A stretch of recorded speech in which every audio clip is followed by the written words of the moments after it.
Hey everyone, welcome back to Little Shop of Nerds. It's Mike. I'm Julia. Alright, what's today's hint, Jules? So today's hint is you stupid hag. Today we're going to be talking about a 1980s film, by the way, starring Warwick Davis, Val Kilmer, and the rest, known as the movie Willow. Yeah, so this movie came out in 1988. It was written by George Lucas, and you can definitely tell it was written by George Lucas. So this was following the success of Star Wars. And Indiana Jones. Oh, did he write that one? Oh. And then Ron Howard had actually directed this movie too, Willow. And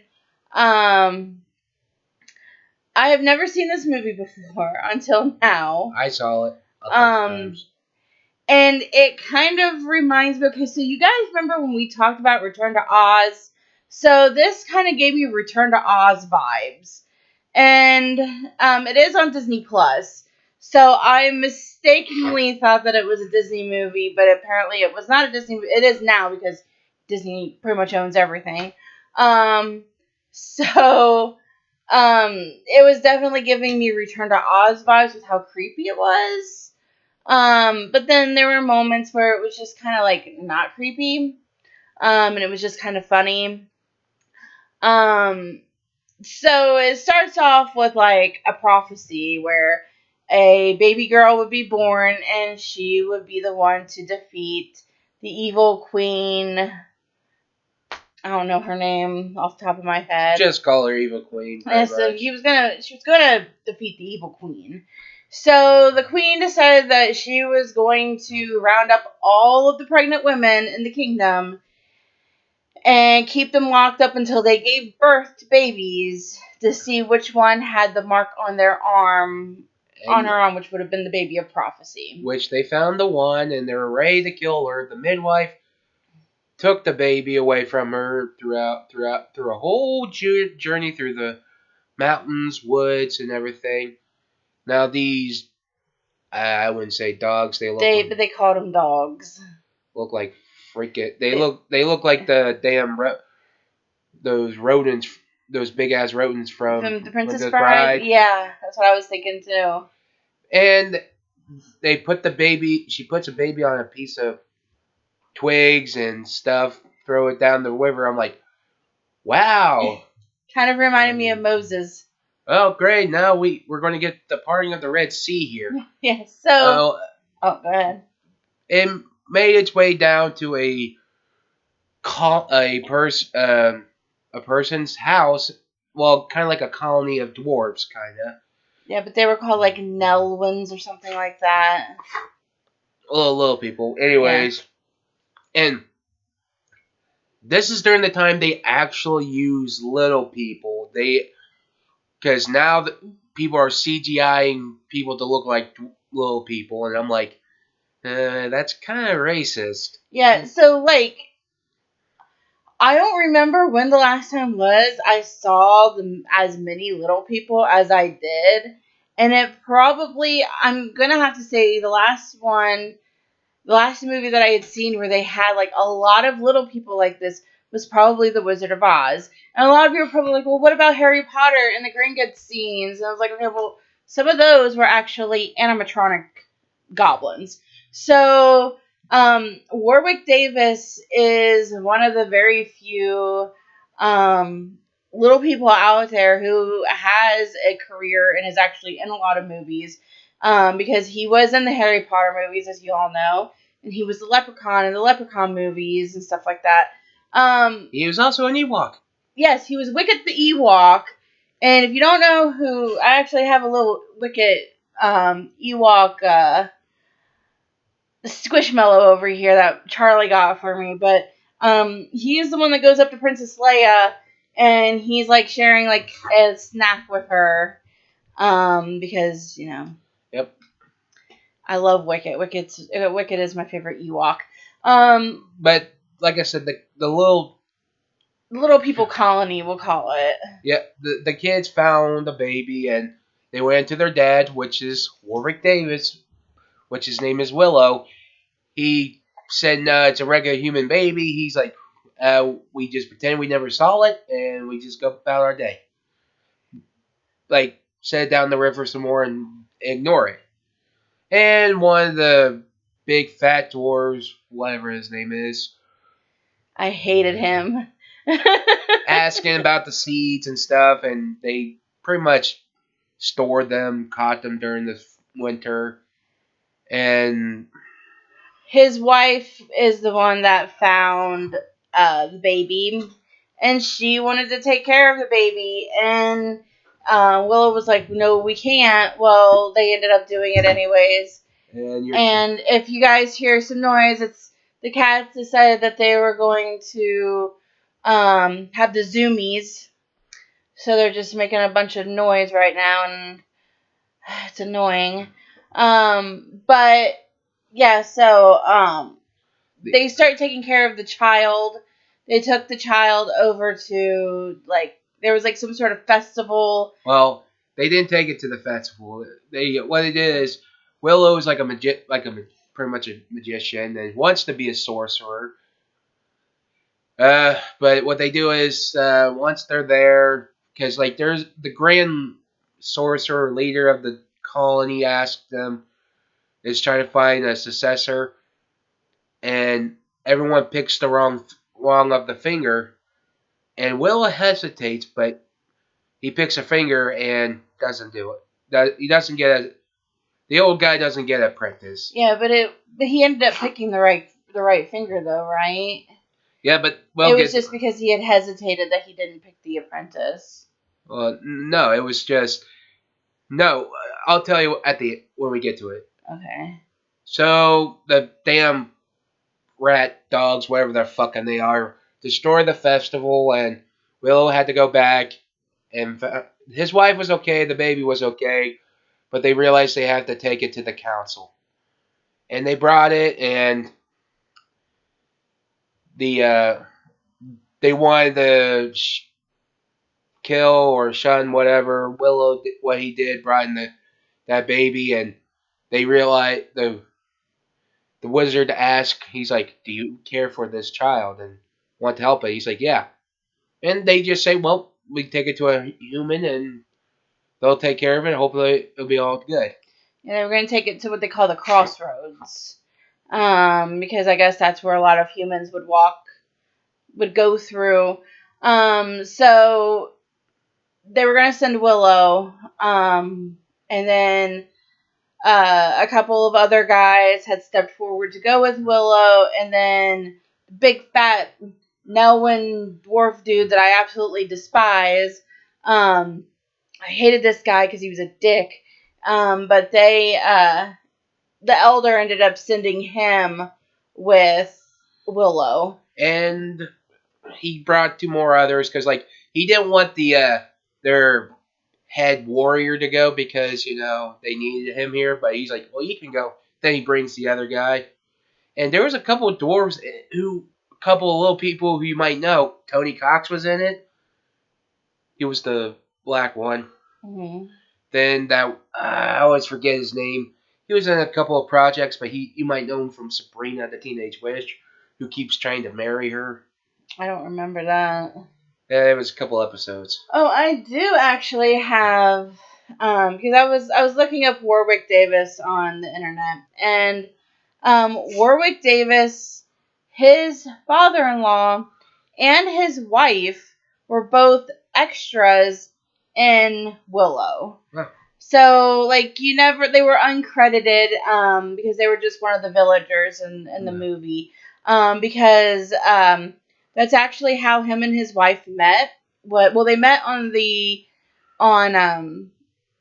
set of Labyrinth because they worked on Labyrinth together, and then they met again on Willow. Then they did a play together or something, and then they started dating, and then they got married in 1991. But I also have learned that his wife did die last year from complications of an illness. Yeah. So my heart goes out to Warwick Davis because they've been married since 91. Right. Which a lot of Hollywood couples don't last that long, which I'm surprised. Well, I shouldn't say I'm surprised, but I'm really glad, that Freddie Prinze Jr. and Sarah Michelle Gellar have been married for over 20 years. Hell, which Howard Stern owes them, like, what was it, like $20,000 or $20 million or something like that. So he needs to pay up. Well, that and I know Goldie Hawn and Kurt Russell. They're not married, but they're still together, and they had kids. So, in my opinion, hey, whatever works. But I mean, we always hear about the ones that are splitting up and not staying together, But besides that, they're getting ready to go on the journey. The wizard asked, Willow, like, you hesitated. What was your actual answer? And he's like, well, the the the finger I would chosen was my own. He's like, that's the right answer. He's like, you lack confidence in yourself. Then that's why he said that because it's not the wizard's finger, it's his finger. Yeah. Okay. So it's pretty much the power of your own. Yes. So they go on a journey. They do almost get caught. But before that, it's kind of funny. Like the wizard throws an apple in the air, turns into the bird. He's like, "Follow the bird," and he's like, "It's going back to town. Ignore the bird. Follow the river." Yeah. I'm like. There was also a part where Willow was telling the group that they needed to stop because the baby wasn't feeling well, and the big fat little person that I don't like was holding her, and then she threw up all over his face. There's also a part at the end of the movie where a bird poops on his face, which I found funny too. So they do eventually make it to the crossroads, and they see this human in a cage. And we're talking about like one of those cages where they would like hang up from like a post or whatever, and then they would stick somebody in there. I've seen cages like that in Dragon Age Origins when I played Dragon Age Origins. Hocus Pocus. Yes, Hocus Pocus. And just like other movies like that. And that's where we meet Val Kilmer's character, Mad Mortigan. So he's like trying to get them to let him out and everything, and Willow's like, "No, we're not gonna let you out." So the little person that I don't like, him and a few of the others do end up leaving him.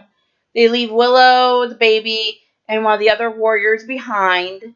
And they did try to get a soldier to take the baby. His name was Eric. And he was like, go find a woman to take care of this baby because I'm getting ready to go into battle. We find out that Mad Mardigan and Eric know each other. They have kind of like a little argument. But they do eventually let Mad Mardigan out, and they do give him the baby. And he does go off with the baby. And like he's going to take care of the baby. So then later on that day, you see a bird flying off with the baby. Oh, that's possible. I never know. I don't either. But apparently they were able to kidnap the baby while Mad Mardigan was taking taking a leak. He was using the bathroom. So then we learn, or we meet the brownies. Mike doesn't like the brownies. He says they're annoying. So they're like, they're small, like really tiny people. They're pretty much based on the folklore. They kind of look like what fairies would look like. Which they had fairies. They did have fairies. These guys didn't have wings. And you could definitely tell that there was like some sort of, they were using some sort of chroma key, or I'm trying, like, okay, so I've taken broadcasting and video production, so I've learned how to make things small, how to make things bigger, and I honestly cannot remember which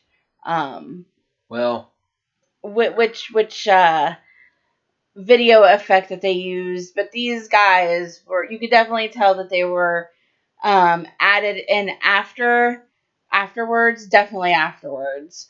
And because you could just kind of tell just with the way that they look. That and everything else. Besides that, there's all the fairies. The spirit fairy tells them this baby is going to be the chosen one. It's going to help with destroy evil, save the world, or something like that. They need to take it to this castle, and because they her name was Honora, I think, and she chose Willow to be her guardian. Yep. So Willow's like, okay, I'll go ahead and I'll take her. So then he goes off by himself with her, along with two of the brownies, and then they come upon this tavern, I think it is, and he goes up to one of the women in the barmaid or whatever. He's like, please, can you, spare some milk for this hungry baby? And they called him a peck, which I think peck is probably PECK, probably a slur for the Nelwyns, or the colony of little people. And he meets up with Mad Mardigan again, because Mad Mardigan is sleeping with I think he's the owner of the bar, and he's sleeping with the guy's wife.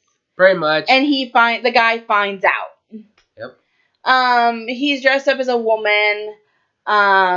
But then they do find out that, he's actually a man. The daughter of the queen, we see her a few times. She's the one that's sent out to find the child after the baby runs away, or after the midwife ran away with the baby. Which I don't think we mentioned she died, by the way. The midwife did.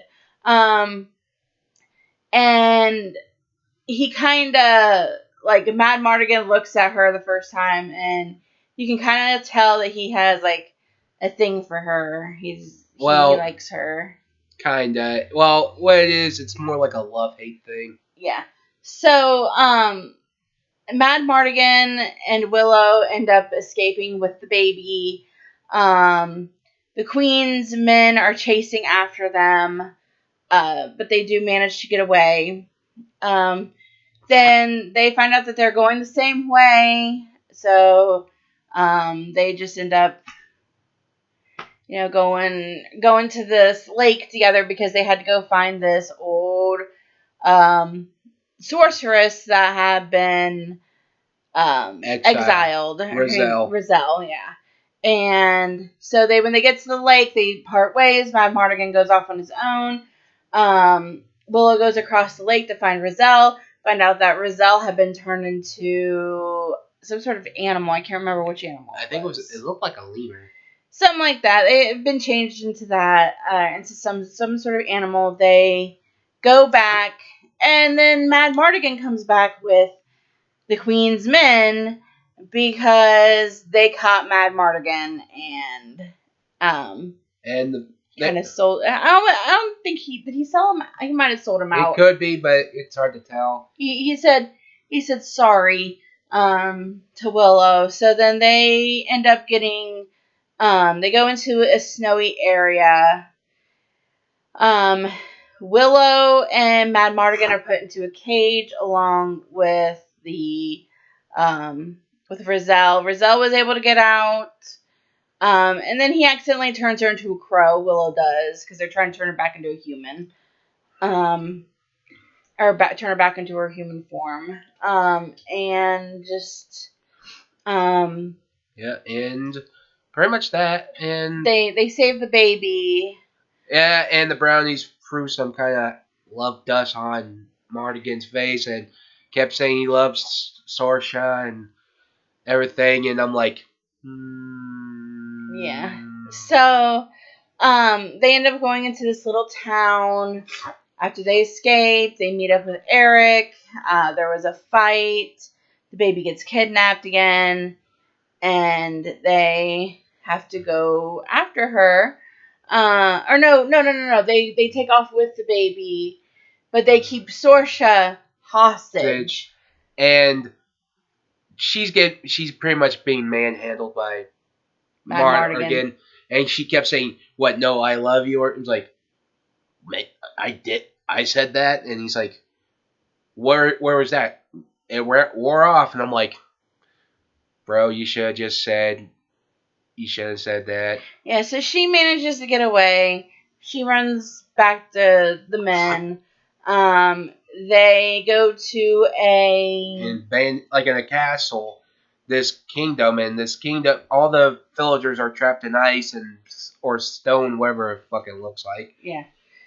And there's trolls. They pretty much Mad Mardigan pretty much home alone the castle with traps and stuff. He found some weapons and armor and stuff like that, so he was wearing that. And he's really good at sword fighting and everything. Then Willow accidentally turned the troll into like a two-headed dragon, whatever it was called. So then they had to fight that.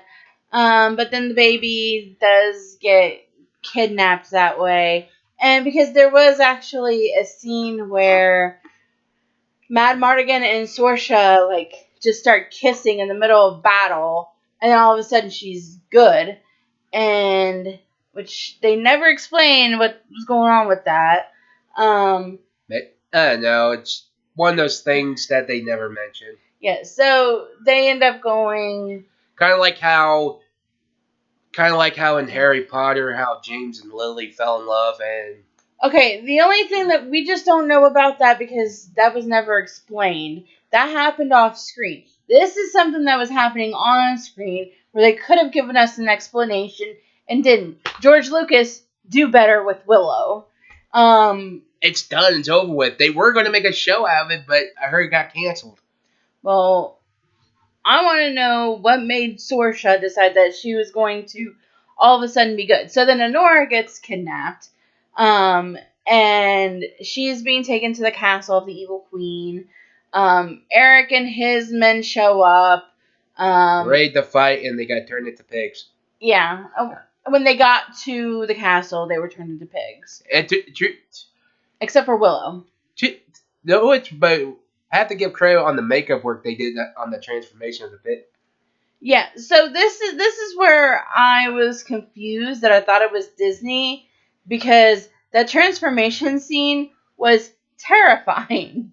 Yeah, but what she didn't really. But one thing I thought was kind of dumb is when the queen, when she said she said the word pig and they turned to pigs. Mm-hmm. She was snorting. I'm like, you really don't have to do that. Yeah. You can just wave your hands and say the word and. Well, maybe she needed to snort to make it work properly. It was dumb. Well, we don't know what Ron Howard was thinking about when he was directing this, or what George Lucas was thinking when he wrote this. Either way. So, the only person that didn't turn into a pig was Willow. Willow did manage to make Rizal human again. And she turned all the people back into human. And in the castle, they're doing the ritual, and I'm like, how long does this ritual take? Because by the time that they all storm the castle, it's the next morning, and the ritual is still going. It's been going on since the night before. And I'm like, then they're like, they dig holes to, what they do is they dig holes to do like a trap kind of deal, and it worked. And I'm like, how did the guards not see that all night? That's what I'm thinking too. So there's this huge battle going on. Sorsha, Rizal, and Willow are the ones that sneak into the castle. And Mad Mardigan is outside fighting. Eric is outside fighting. Eric, his friend, ended up dying in battle. And then Mad Mardigan ended up killing the dude that kidnapped the baby and took him. His name's like Kiel or Kel or something. Pretty much out through the whole movie, he's just wearing a Skeletor mask. Yeah. So, so the other three, Sorsha, Rizal, and Willow, make it up to the room where they're doing the ritual. They try to stop the ritual. They are unsuccessful. But then Willow is the one that actually stops the ritual, and he was able to save Honora, kill the evil witch, and all that. And then everybody lived happily ever after, basically. Willow goes back to his homeland. The big fat little person that I didn't like, that's where he gets bird poop on him, bird pooped on him. And that's it. Pretty much, I give this movie a 7 out of 10. It's not bad, but there were some parts that could have been explained more. Yeah, it's kind of cheesy. It's one of those like 1980s, late 1980s 80s movies that are like really cheesy. Yep. And you can definitely tell that, like the CGI and stuff wasn't as, I don't even know if they had CGI. It would be more blue. I wouldn't say CGI. Back then they used blue screen and chroma key and stuff like that. So the special effects weren't as good as they would be now. Yeah. But they did the best that they could in the 80s with what they had. So, it's just, Yeah, who knows? Yeah. So, I'm going to go ahead and give you next week's hint. So next week's hint is going to be, do you always have cookies? Why? Do you want one? So, next week the movie is going to be a little adult themed. Spicy. So, we will, that's going to be, we're going to do our best with this movie to make sure that the information in the movie is correct. We're going to try and do the best that we can with research when we watch this movie. So just bear with us on that when we do that movie. Yep. It is a newer movie that just came out in December. So yep. Like and subscribe in the comments below and watch our shorts. Because lately we don't do a lot of views on our long videos, but somehow you put in the comment why you guys only want to do watch the short ones but not the longer ones. A lot of them are probably just because of people who are, people just don't have long attention spans anymore. Maybe we need to break our videos down into parts and say go watch the full one on. That's one of the things that I probably need to start doing is breaking down our videos a little bit and then trying to get them to go watch our full length videos. Yeah. All right. Like I said, like and subscribe. Yeah, and just have a happy Memorial Day if you live in the United States. Be safe. Don't do anything that would put your life or other people's life in danger. And also, tell all the people who served. Tell everyone thank you for your service and honor the ones that are not home yet right now. Yeah. So we will see you guys later. Bye.